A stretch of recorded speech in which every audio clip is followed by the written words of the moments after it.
Good morning, everyone, and welcome to the Awakening podcast series. I am Jacqueline Prince, and today I have Melissa Zollo. Hello, Melissa. How are you this morning? Good morning. I'm very happy to be joining you.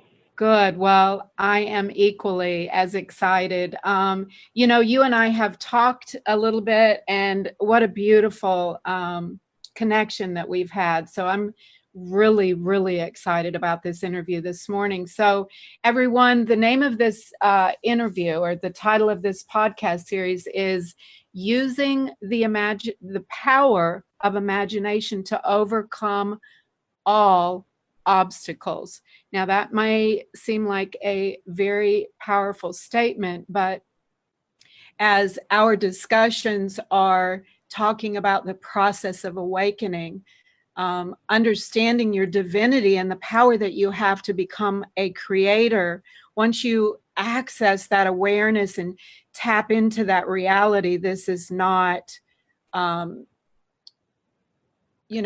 this is not a message that is not obtainable. So, and Melissa, as an imagist, a spiritual mind practitioner, a memory reconciliation practitioner, an energy and psychological kinesiologist, a vibrational sound practitioner, an ordained minister, and a Reiki master. My heavens, what credentials, Melissa, you have. But, with all of those credentials, what we were talking about yesterday is that awakening is not, even though you do have like a supernova aha moment where you see something other than the current reality that you're existing in. That does happen, the aha moment.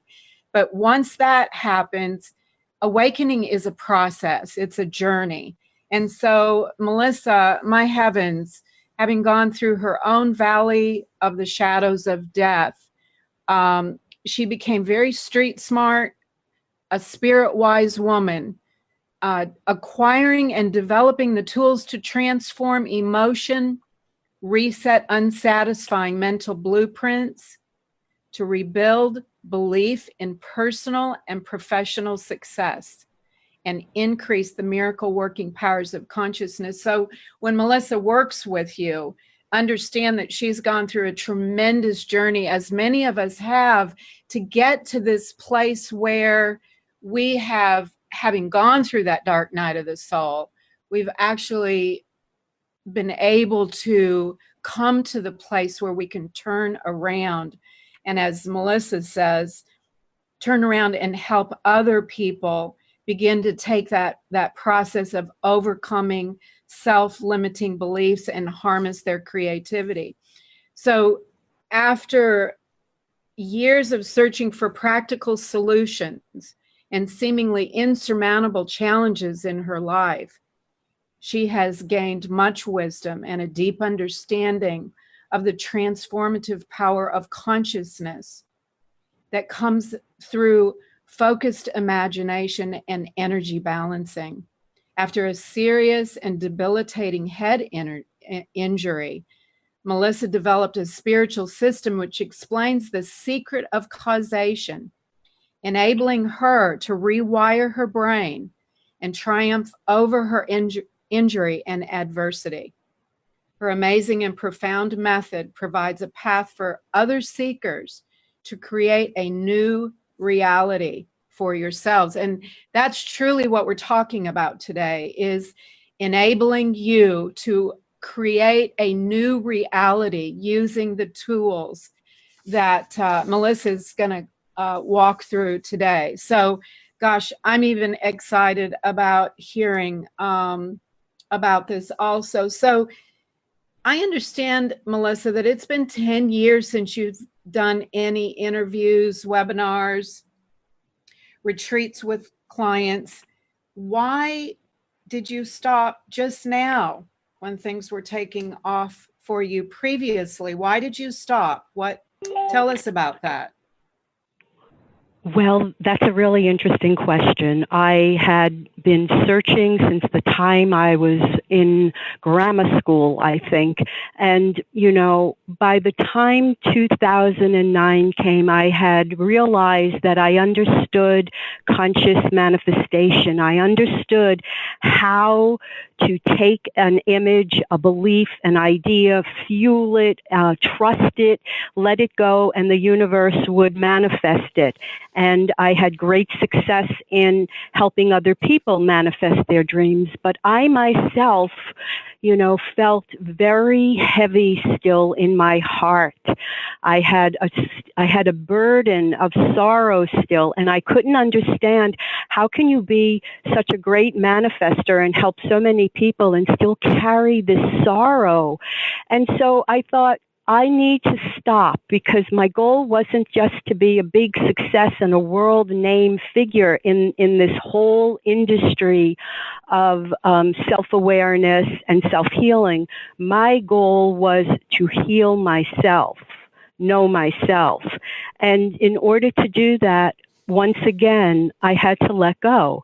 And I let go of a lucrative business on the heels of my mother's passing, because that passing really broke through another level of programs running in my deeper mind, and inherited imprints, and misidentification and trauma. And so I stopped. I trusted that I somehow would flow and get through until it was time to come and speak again. And it's so interesting, Jacqueline, because of how you and I met online, and you asked me to be on your show, and I thought, my God, it's 10 years, and what do I have to say, and what will I say and share with people? But I got an impulse from deep within me saying, speak, Melissa, speak, and let those who want to hear you hear you. And so I stopped. I really have healed so many deep programs rooted in sorrow, in feeling forsaken, in feeling forgotten, left out, abandoned, and I am integrated, and I'm happy with who I am, and I accept who I am, and that's why I'm here at this moment. For anyone who's going through that dark night of the soul, or who doesn't understand what's coming up and pulling them down, I have an understanding of that, and I have, for myself, a way to get through that. I think that's a really good conversation to have too. I kind of opened it up that in the awakening, I think we all understand that there's something major taking place, both globally, as well as the global condition actually causing every individual to look at their own inner workings and to begin asking so many powerful questions. And I think some of the misunderstanding is we think that if we have this spiritual awakening, that is all of the sudden going to just heal all of our dark, alleys, those places where we can't see and we don't understand. But what we find is the awakening is a spiritual awakening, but now we've got the emotional, the mental, the psychological, the physical, and those psychological programs so we can have this spiritual awareness and yet still have so many of these subconscious programs that we don't truly understand where are they coming from. And those are the areas that I think people like yourself are really able to help individuals uncover those subconscious programs. Can you talk a little bit about that? Well, I've spent the last 30 years researching and investigating these, I call them programs, are fixed beliefs that are running in the unconscious parts of our deeper self. And so I realized that by studying the universal laws of consciousness, I started to understand everything is consciousness. Everything is the use or misuse of imagination. Everything outside of pure source, which is perfection. Now we're talking about, my life, your life. We have these imprints that are running beneath the level of our conscious awareness. And these programs or imprints, once accepted by that deeper part of ourselves, will determine the results, the outcomes, and the experiences of a person's life, regardless if they see themselves as a good person. These laws are impersonal. They are no respecter of the outer you. They are no respecter of your color, of your skin, your eyes, your hair. They operate according to the inner you. And my expertise is understanding what is the inner me or the inner you, and how, once imprinted with a illness concept, a poverty concept, a failure concept, or an unhappy relationship concept from parents or beyond parents, inherited. And if one believes, and I do not say I do this, but if one believes in past lives or ancestral imprinting, well, then take a breath and say, wow, am I in some way dealing with all of these influences? Meanwhile, all I want to do is get up, be happy, be successful, be prosperous, be joyful, and go on with experiencing or understanding this great connection between Source and I, or if you prefer the word God and I, or the universal wisdom truth principles and I. So yeah, my expertise became, what are these programs running? How do I change them? And also, I have a great study of imagination, because nothing exists and nothing comes forward unless imagination is involved. Imagination is the picturing power of one's mind. And if you look at the world, you are seeing the outpicturing of flawed images, of flawed beliefs. Everywhere we look today, that's how an imagist views the world. Because imagining is the secret of causation. Imagining is what's creating reality. And we can use this power constructively or destructively. And so is this why, I keep attracting, certain relationships, or feeling like there's a ceiling that I can't quite get above, but I don't understand why I still struggle to pay my bills, or I still struggle to feel worthy of, all of these things that we attract, and yet we know we want something different, but there seems to be this huge, brick wall between who I think I want to be versus getting to the other side and actually beginning to create what I want, because so many people really believe that because of what they're seeing externally makes it real, instead of realizing that we have this power within to recognize these programs and using this power of mind and imagination change what's taking place in our environment. So how on earth does one even begin, when you say the power of imagination, how does one actually begin to recognize that, I want something different? How do I get through that brick wall, I guess is what I'm trying to say. And what? Well, for me, I I began my search not as someone seeking spiritual liberation. I wasn't searching to find God.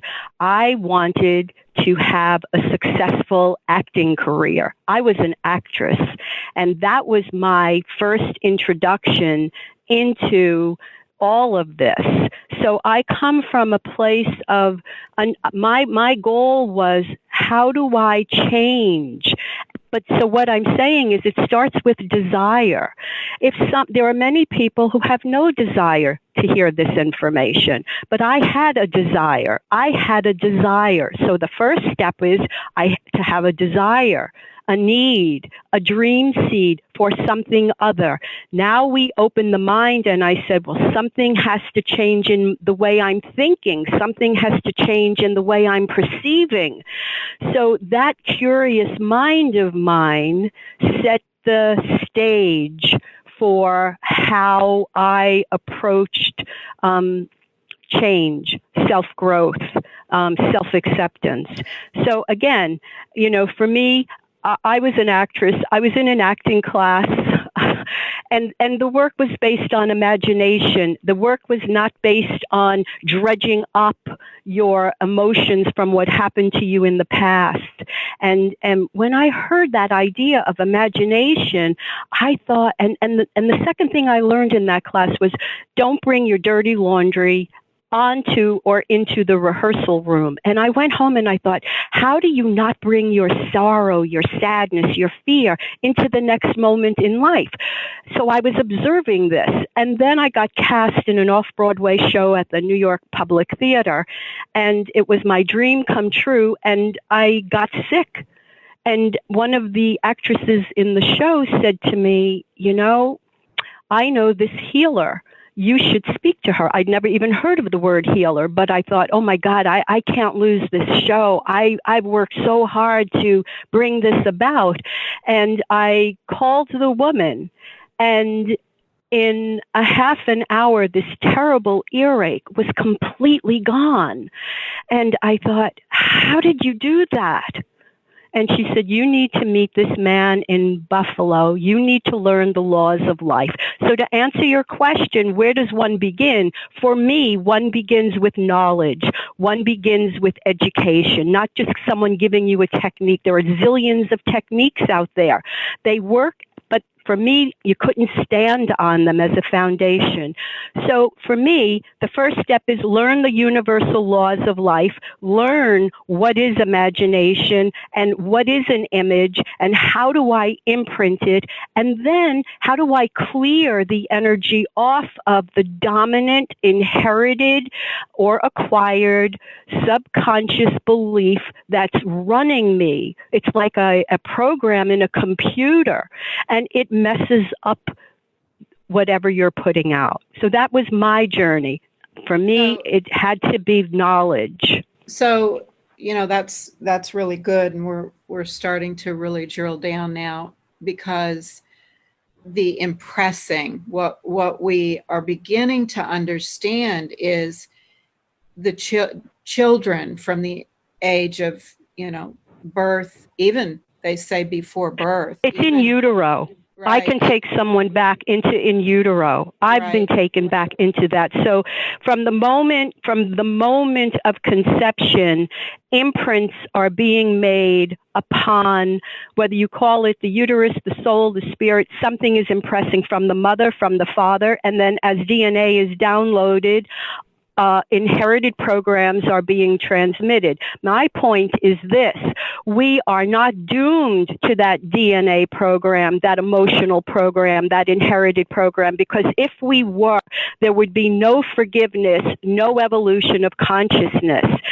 In order to evolve, in order to rise, in order to ascend, in order to forgive, one has to understand one is this power and has creative power to alter or change or choose an alternate future, an alternate outcome, and either revise the imprint or completely clear it from memory. That's why my company was called Present Memory. Present moment awareness trumps the past. This morning, we've got Melissa Zollo. www.presentmemory.com. This morning, we've got Melissa Zollo. www.presentmemory.com. The beginning part of that journey is becoming aware that I have the power. We have the power inherent in us to make these changes. But you talked about the desire. First, I've got to have the desire to change. I've got to come out of darkness, realize, wow, this is not the life I want to live. Not only is it not the life I want to live, but I don't have to be a victim. I have this inherent divine power within me to choose something different. And when you said the laws of the universe, there is a law. And when we begin to apply the laws and step into our personal power, we can make changes using what you're saying, imagination, and overriding those imprints. Now, I want to talk about that a little bit, because imprinting, like an old record, and the record is before it is impressed upon, is just a smooth, clear, clean surface. And when that recording takes place on that record, it begins grooving that imprint onto that record. And our brains are like that. So those programs, as a child, the child listens to the parents yelling and screaming. The child hears it being told, you can't do that. The child understands that there's not enough money. The child sees the parents going through financial difficulty and becomes afraid, a fear of loss, fear of not having enough, fear of not feeling safe. Those are all imprints. And so not only understanding we're divinity and have that power, but I think where I hear you say is part of the work that you do is guiding. And this is why guides are so important right now, is in the awakening process. Again, it's a process that guides. You are able to help someone, because this is an individual journey. My impressing is not what you were impressed. So how do you help me identify what my false beliefs are so that I can even begin to create a different reality? I listen. I listen to the person. And usually within the first 3 minutes, I see. I just have this gift. I see, and I have a gift of hearing deeper than the words, and I feel the connection of what they have attached to that belief and that program, and I can tell how it's their default position, and so once I get that imprint of what they are carrying, I then assess, I energy test, and I can assess, do you want to let it go? Do you want to let it go? Do you want something else? So there's that inventory where you listen, and then the client and I come to an understanding that yes, that 9 out of 10 times they'll say, yes, I want to, I want something else. And when I ask what they want, they can't clarify it because they've never really thought about it. And they can't hold the new thought continually because they have no faith or confidence in themselves. And so again, it starts by listening and finding out. Now, once they reach the point, a person reaches the point of understanding, I'm suffering from these imprints of loss, of scarcity, of insecurity, of sorrow, of anger, of rage, of hatred, of injustice. I mean, the list goes on of how many imprints we carry. I am not interested in the problem. I first am interested in how strong is your desire for what you want. And then once I understand that, then I go to work with the client to create a new blueprint. And then we imprint the new blueprint into their consciousness. And then it is their job, between sessions to begin to imprint and through systematic repetition, just like that kid that was told you're no good, you're bad, you're fat, you're stupid, just as that imprint was made and that memory came forward in time, now the person is imprinting themselves with, I am prosperous. I have a client that came to me and within 2 sessions manifested $1 million grant. I had a client come to me whose husband wouldn't give her a divorce. Well, it's not miracles.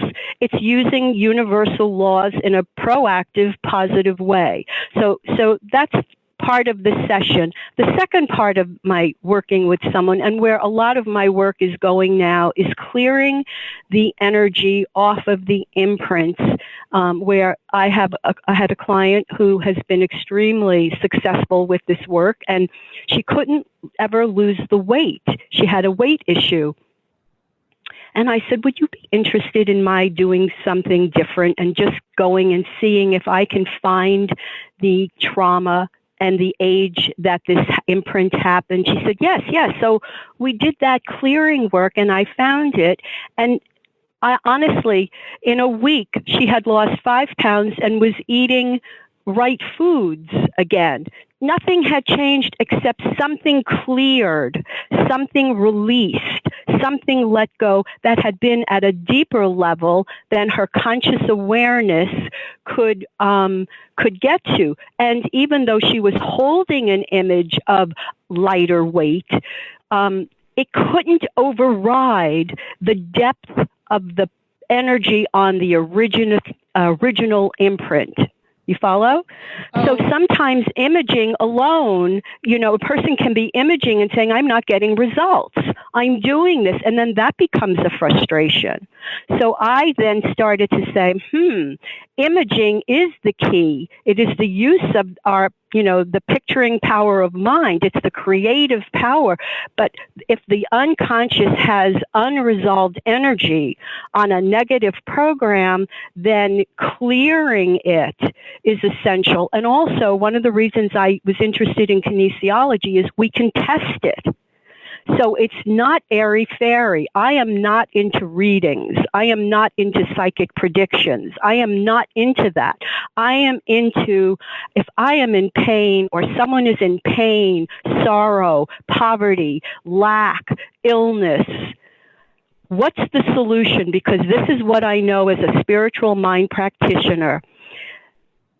In spirit, all things are possible. In spirit, you are already perfect health, perfect wealth. Well, then how do I go from where the problem is showing up into the realm of pure answer and solution? And that is what a spiritual mind practitioner does. Well, Jesus says, greater things will you do than I did. And if you look at the world condition, we're not doing a very good job of being all that we can be. We are told that all things are possible. So we're clearly missing something. So there's a bridge between where we are and to get to where we want to be. And there are very real practical principles to empower us to take this journey. Now, you talked about energy and releasing energy. Who's the author of Untethered Soul? I don't know if you've read that. Is it Dan Millman? Or he talks about that all of those imprints carry stored negative energy in the body. And so, well, it's not all. Some imprints were positive. We're focusing on the painful ones, but right. certainly people have positive imprints as well. So I mean then the negative Yeah. energy. Yeah. So going in, tapping into that negative energy is like, putting a plumb line and then releasing that energy, which now frees up space to replace it with the new imprint. I come back to without a vision, my people perish. And then creating the new dream or the new desire. What do you want to be? What do I want to do? It took me, most of my life to even, I was doing what everyone else wanted me to do and be, and coming to the place where I now am finally saying, no, this is me. This is who I am. This is what makes me happy. This is what makes me feel my bliss. And that is something that is very accessible to every one of us, correct? Yes. For me, it's simple. Flawed imprints can attract unwanted evidence, and now the person starts believing it. And we have the ability to clear these energetic fields that are part of our being and also our cellular memory. And until we do that, our core is still in that energetic flow.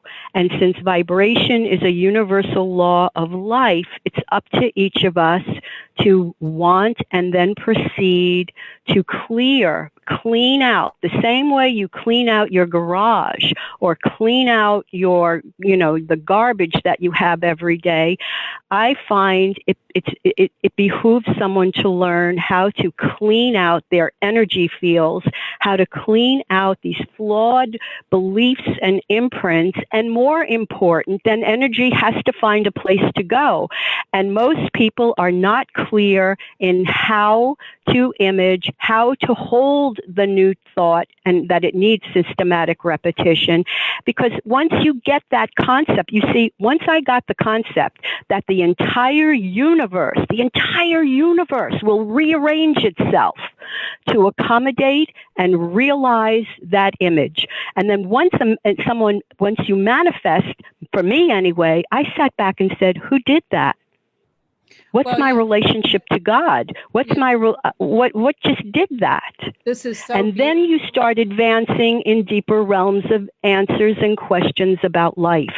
This is truly the most beautiful message for me to transmit. And that's why people like you are just shine so bright in my world. And I so honor the journey that you've taken is the message that I can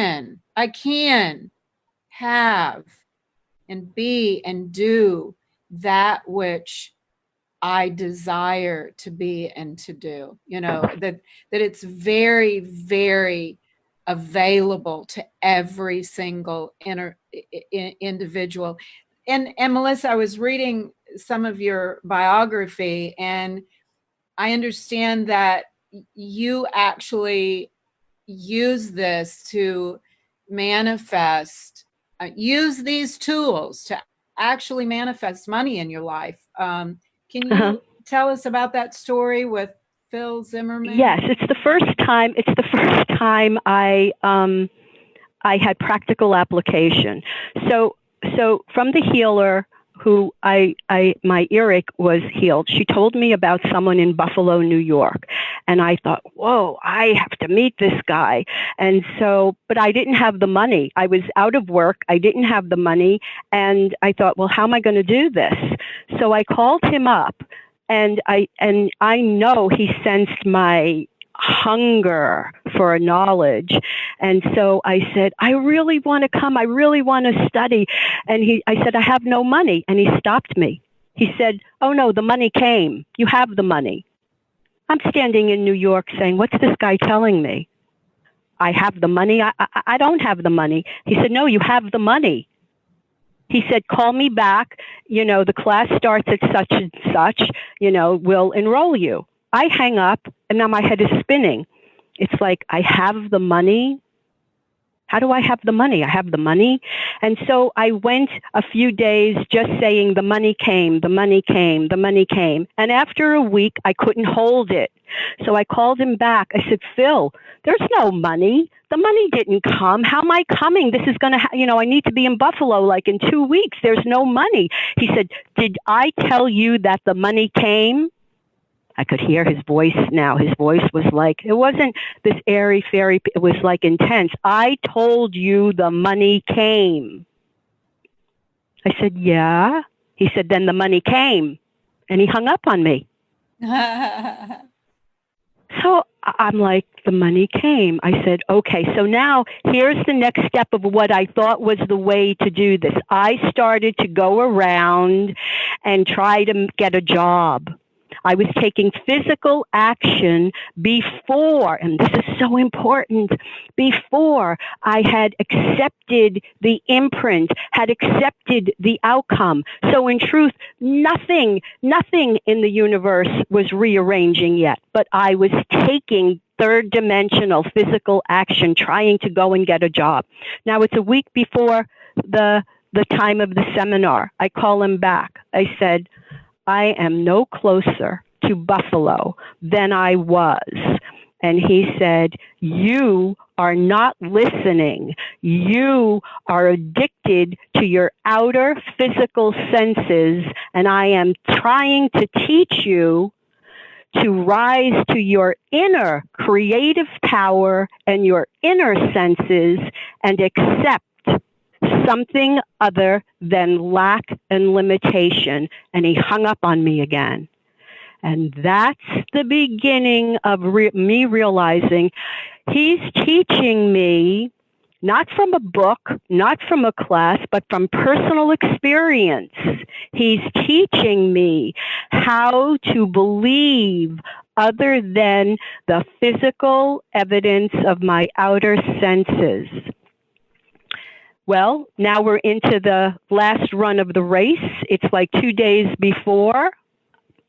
No money, no job. I'm so embarrassed to call him. I'm calling my friends trying to borrow money just to get up there. And nobody lent me money. On the morning that I was supposed to fly, I went home to Brooklyn. And my father, who owned racehorses and loved to gamble, as I'm walking up the stairs totally defeated, says, oh, I won at the track yesterday. Here's all this money. I want to give it to you. And I just broke down crying. And I went upstairs. I called the man in Buffalo. I said, the money came. And he laughed and laughed and laughed. He said, of course the money came. You never know the ways and the means of how spirit is going to manifest a dream or a desire, Melissa. But let me tell you this, you are the choice maker. You are the dreamer and the dream maker of life. And this was your first lesson in how you didn't hold, you didn't stay faithful, you weren't loyal to the outcome when the power within you was telling you, and I am the representative of that power, to trust. He said, but I did not waver. So he held the image where I, looking back, was aborting it. I'd get it, I'd abort it. I'd get it, I'd give in to fear. I'd get it, I'd abort it. And so that imprinted me that nothing was impossible, to stay off the Ways and the Means Committee of how an image manifests, and to stop being a victim of my own mental images, imprints, and most important of all, low frequency feelings of self-doubt, no self-worth, no self-love, and no self-acceptance. So, faith is said to be, believing in something unseen as though it is already in existence. And we have this tendency to think that from our unconscious, programmed belief in lack, scarcity, low self-esteem, I can't, it can't, to coming in and having an unequivocal, just allowing nothing to deter. But before you can do that, you've got to believe in that law that says that all things are possible. So you've got to tap into it is possible. I'm going to hang my belief there instead of allow these lower frequencies, these lower beliefs to to overrule. We're going to take a real quick break here, everyone. We've only got, let's say, 10 minutes. When we come back, I want you, Melissa, to kind of get a little more in depth about, how to get a hold of you and what journey or what tools you do in fact use with imaging and manifesting and fulfilling that dream that someone has. So we'll be right back in just a moment. Thank you, everyone. This morning, we've got Melissa Zollo.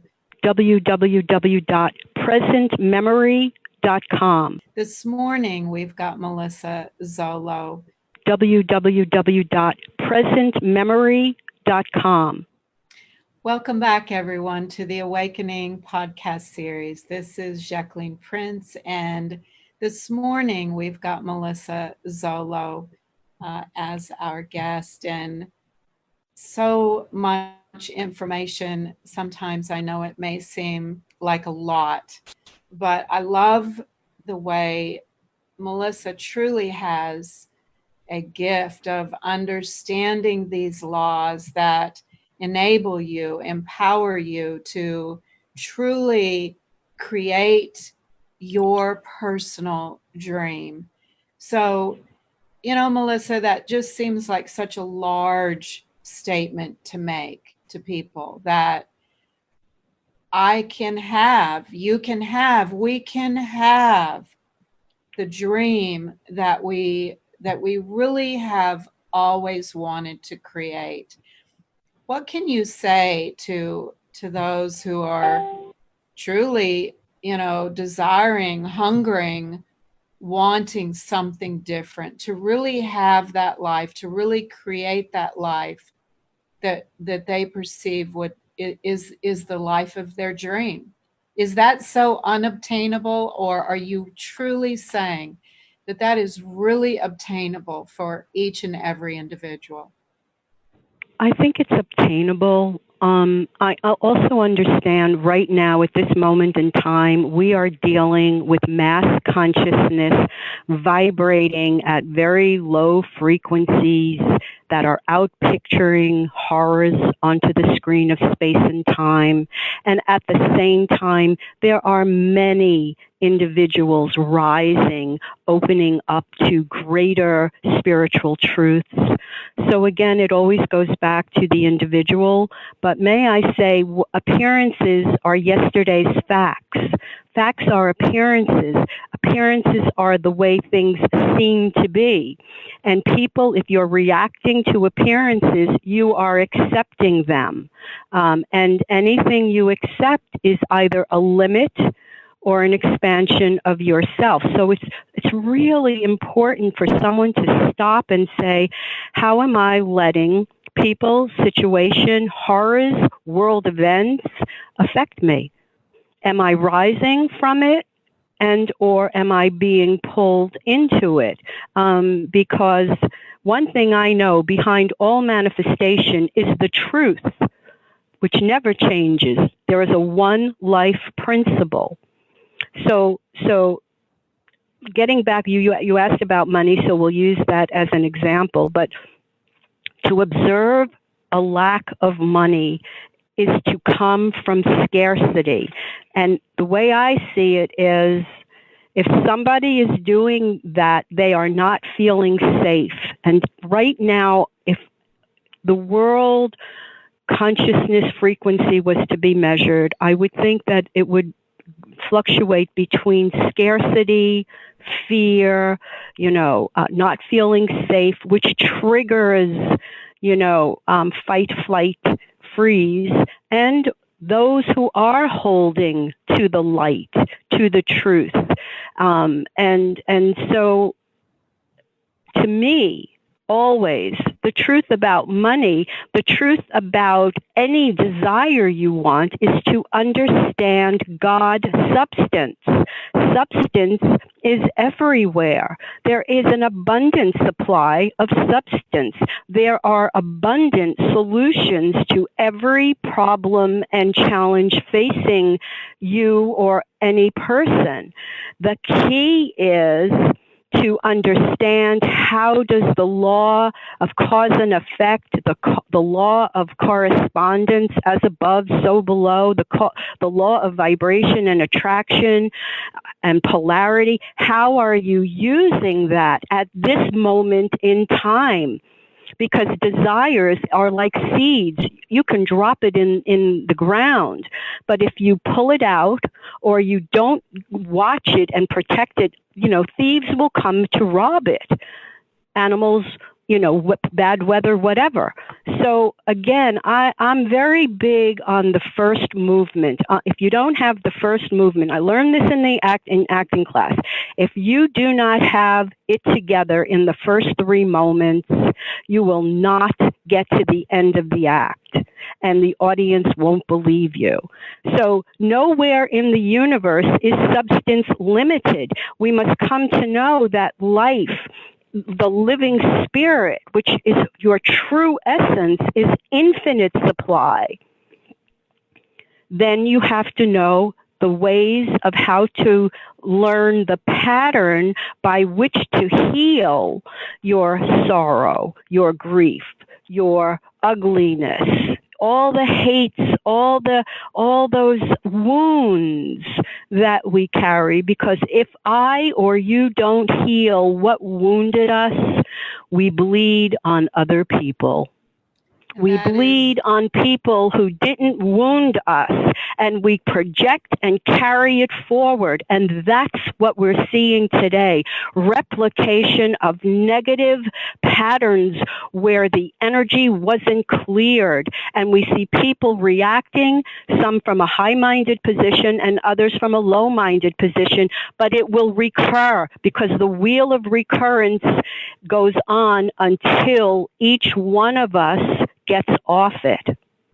And that's the veil, that keeps us from seeing that unlimited supply. And I hear what you're saying is that in order to come to the place, excuse me, where you can actually feel and see that off-world unlimited supply, all things are possible, that an inner healing must take place. Correct? Mm-hmm. And that's the clearing work. Each one of us has a wound, many wounds. Again, I say it could be from this life, it could be, 5, 10 generations back. This is where we are now, and what you vibrate now is what you set into motion to attract tomorrow. Many people do not understand the law of identical harvest. What you sow, you harvest. You don't plant corn and get tomatoes. So look at your life.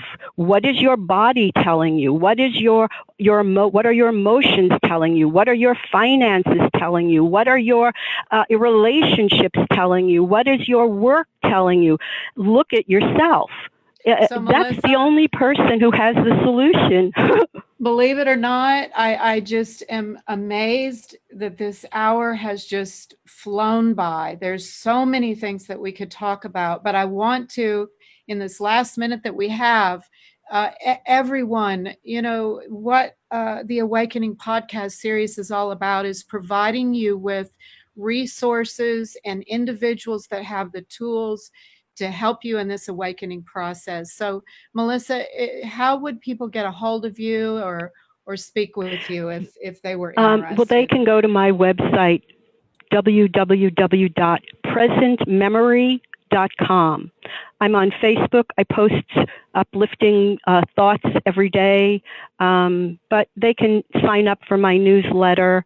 And that's spell way. your last name. It's Melissa Zollo.